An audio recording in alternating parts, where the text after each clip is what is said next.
نحمده ونصلي على رسوله الكريم اما بعد فاعوذ باللہ من الشیطان الرجیم بسم اللہ الرحمن الرحیم۔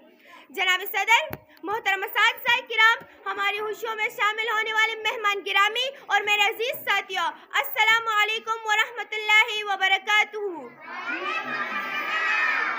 آج مجھے جس موضوع پر لب گشائی کرنے کا موقع ملا ہے وہ ہے رحمت للعالمین۔ اللہ تعالیٰ قرآن میں فرماتا ہے وَمَا أَرْسَلْنَاكَ إِلَّا رَحْمَةً لِلْعَالَمِينَ، بے شک ہم نے تمہیں تمام جہانوں کے لیے رحمت بنا کر بھیجا۔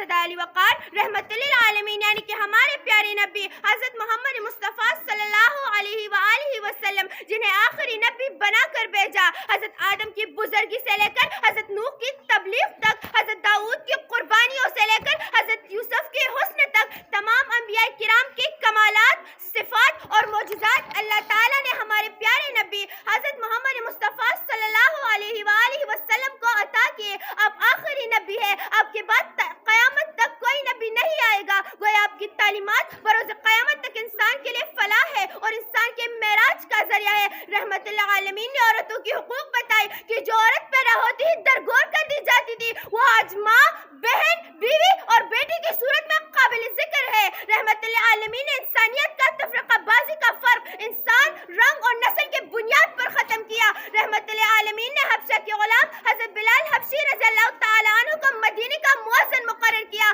آپ سے پہلے انتہائی جہالت کا دور تھا، جہاں انسان تو تھے، انسانیت نہ تھی، دل تو تھے، سوئی دل نوازی نہ تھی، روح تو تھی، روحانیت نہ تھی، بھائی بھائی کا دشمن، قبیلہ قبیلے کا حریف، ہمسایہ ہمسائے کا رقیب تھا۔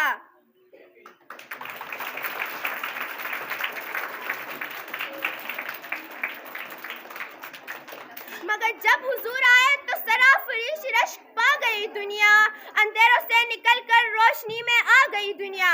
صدا علی وقار، رحمت للعالمین کے جانثاروں کی تعداد سینکڑوں میں تھی، مگر آپ نے کہیں قتل و غارت کی مثال قائم نہ کی۔ آپ کے دروازے پر ابوبکر آئے، صدیق بن گئے، عمر آئے تو فاروق بن گئے، علی آئے تو اسد اللہ بن گئے، خالد آئے تو سیف اللہ بن گئے۔ آپ کی راہ میں کانٹے بچھائے گئے، مگر آپ جنت کی پھولوں کی بشارت دیتے رہے۔ آپ کے چہرے پر غلاظت پھینکی گئی، مگر آپ دشمنوں کے حق میں دعا کرتے رہے۔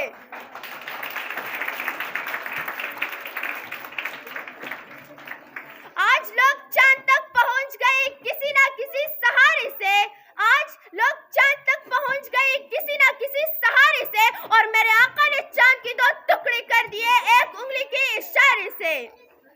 صدا علی وقار، میں اپنی موضوع کا آغاز پھر سے سرور کونین، ساقی کوثر، شافع محشر، تاجدار حرم، عبداللہ کے لخت جگر، آمنہ کی نور و نظر، سید البشر، محبوب کبریا، احمد مجتبی، محمد مصطفیٰ، شمس الدہا یعنی عرب کے شہزادے حضرت محمد مصطفیٰ صلی اللہ علیہ وآلہ وسلم سے کرتی ہوں۔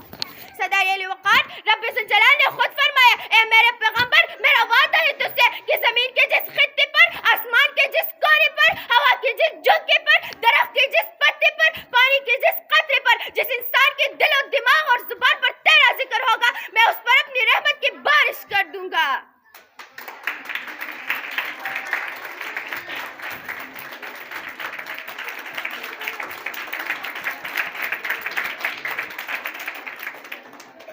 صدا علی وقار، میرے نبی کا خاندان کیا ہے؟ میرے نبی نے فرمایا اللہ تعالیٰ نے آدم کے ساری اولاد میں عرب کو چنا، عرب کے ساری اولاد میں مصر کو چنا، مصر کی ساری اولاد میں قریش کو چنا، قریش کی ساری اولاد میں اللہ تعالیٰ نے مجھے چنا۔ میرا خاندان سب سے اچھا ہے، میں عالی نسب ہوں، میرے اللہ نے میرے 10 نام رکھے، میں احمد ہوں، میں محمد ہوں، میں ماہی ہوں، میں حاشر ہوں، میں فاتح ہوں، میں ابو القاسم ہوں، میں طٰہٰ ہوں، میں یاسین ہوں۔